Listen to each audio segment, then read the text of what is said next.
बोल आई सप्तशृंगी माते की जय, अंबे माते की जय, आई राजा उदो उदो, आई सप्तशृंगी मातेचा उदो उदो.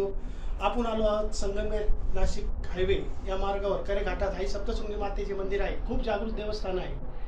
हे देवस्थान इतके जागृत आहे, नवसाला पावणारी आई आहे.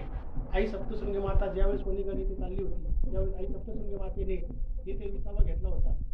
या इथे जर चैत्र पौर्णिमेला देवीचा मोठा उत्सव साजरा करण्यात येतो. तसेच नवरात्रामध्ये 9 दिवस या देवीला खूप गर्दी असते.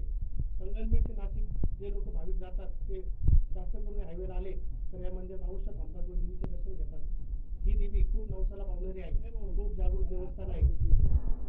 आपण अवश्य या दर्शनाला या. संगमनेरपासून अंदाजे 15 किलोमीटर हे देवस्थान आहे.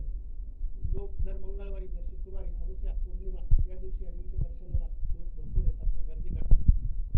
जय माता. वरती या ठिकाणी दुर्गा मातेचे मंदिर आहे. ज्यावेळेस आई सप्तशृंगी माता वणीगडे येथे जात होती त्यावेळेस आईच्या या ठिकाणी पाऊलं वरलेली अशी आख्यायिका सांगण्यात येते. खरोखरच या ठिकाणी देवी थांबली होती. वरती अजून जो श्रद्धाळू भाविक असेल त्याला देवीच्या पायाचे अवश्य दर्शन होते. या ठिकाणी देवीचा वाघ म्हणजे देवीचं वाहन आहे. वाघ या ठिकाणी काय म्हणजे वाघाचा या ठिकाणी कायम या ठिकाणी असतो. वाघ या ठिकाणी काय फिरत असतो. या भाविका जो मन भावी देवीची पूजा करतो त्याला या ठिकाणी देवीच्या वाहनाचं अवश्य दर्शन होतं. हे खूप आणि खूप प्राचीन असं देवस्थान आहे.